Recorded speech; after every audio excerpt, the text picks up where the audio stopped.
Welcome back to the next video. In today's video I will show you how to do queries and mutation for GraphQL in your Flutter app. So here is my Node.js server which is running locally, and what I have done is that I have just so this is my query to get a list of all the user. So I will be using this query inside my Flutter app, and this is the mutation for adding a user inside my Node.js app.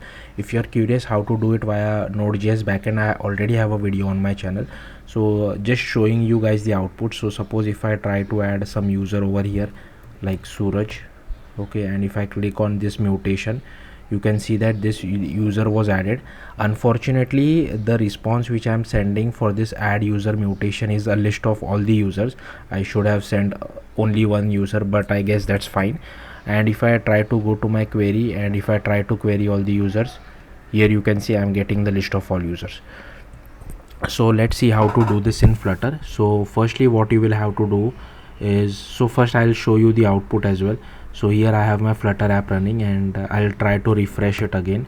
So here you can see Suraj, Ritik and Sanjit. Now I will try to add one more user. So I suppose Karthik, okay, and I'll submit that user. Now I'm not once the user is submitted, you get like I told you, you are getting a list of all the user, right? I should have added only one user, but yeah, that's what it is. Again, you can, once you have performed a mutation, the newly added user also you can see it in the list. You get that as a response as well, but I am not updating my list that way, because in next video I will show you how to do it via subscription. You can do this via the, like you can fetch the particular user by this way as well, like by the result of your mutation. Either way is fine. Now if I try to refresh my list or my app, here you can see Karthik was added.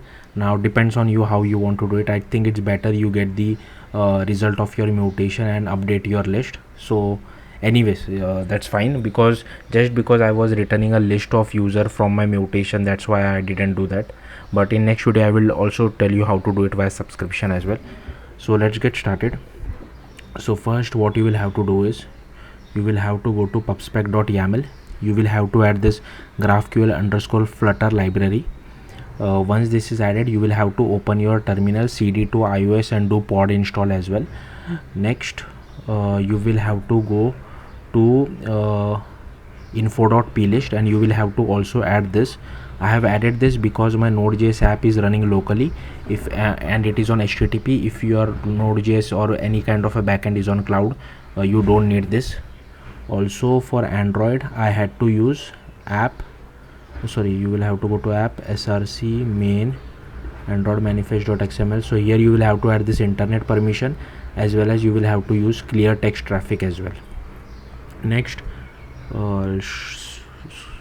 you will have to create this file client_provider.dart. and am I using this? I don't think so. I'm using this. Okay, I'm not using this, like this was just part of my debugging. So I have imported GraphQL as well as material, and here I have created one client which will help us, which is a value notifier of type GraphQL client. It takes a URI as well as a subscription URI. Now subscription URI is same, you just have to use WS instead of HTTP. I'll show you that in a while.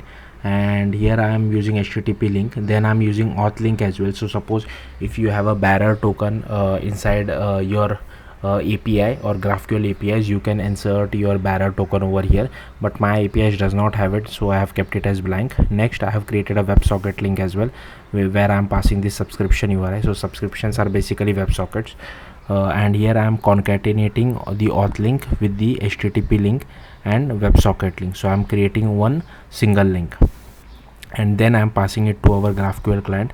So we are, for GraphQL cache I am using Hive store, because that is recommended by GraphQL Flutter, and it is pre-packaged with the GraphQL Flutter library itself. And here we are passing our link. Then I have created a stateless widget. I have created a constructor for it. It takes a child URI as well as subscription URI, and then I'm using this client for method and generating our client. Then it takes a child as well as a client. So this I'm using this GraphQL provider and passing the client as well as the child.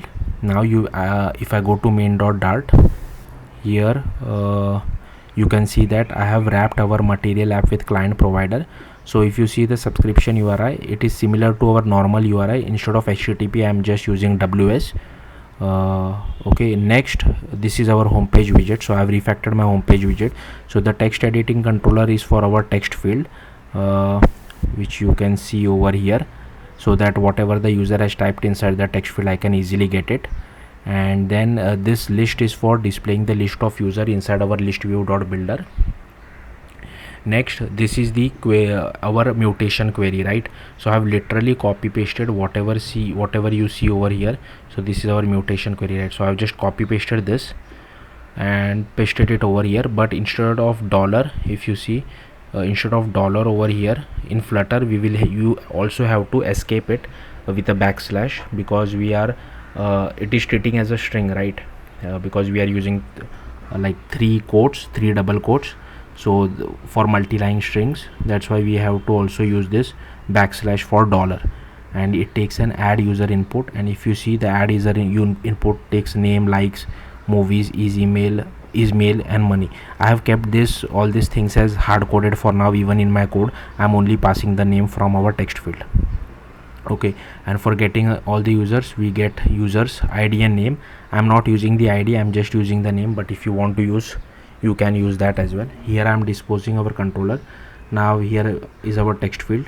Now this is our button, okay, text button. So first, what you will have to do, so mutation usually happens when the user click any action or submits a data. So that's why I have wrapped our text button inside a mutation. So it takes some mutation options, and you have to use this GQL and pass your add user mutation, which we have defined over here. Okay, and if you want to see the cache as well as the result, you can use a debug print for that. And if there is any error, you can use this error as well. Actually, this is not a string. If you see, there are a lot of things like GraphQL errors, all those sort of things which you can use, but I don't have any errors. This is again for debugging purpose, but you can do a better job of highlighting in the UI if there is any error. Then if the result data is not null, I'm just printing it to the console. So if you remember, once the mutation was done, I was just printing it to the console. So from this result data, if you want to update your list, you can get this particular user and update your list if you want to, but I didn't do that, just for simplicity's sake. Then you will have a builder. Inside that, you will have to return your text button. Okay, and on press, I am just running this run mutation, which takes a string underscore dynamic. And if you remember, the input is something like this: input, name, likes, movies, email, money. So here all this thing I have kept it as hard coded, but only I am changing the name. Okay, next, here I have defined a text of submit user, and this is for query. So here we will have a list view.builder. So first you will have to define query option. Again, use a GQL, get users, we have defined it at the top. And if you see, if there is any exception, you can print it or show it inside your UI. I have just printed for now. And if result.data is not equal to none, then I'm just clearing out our list first. Okay, and okay, I think I wrote this twice, this is not needed. And once we have result.data, if you remember how our list looks like, it has the output looks like it has a users.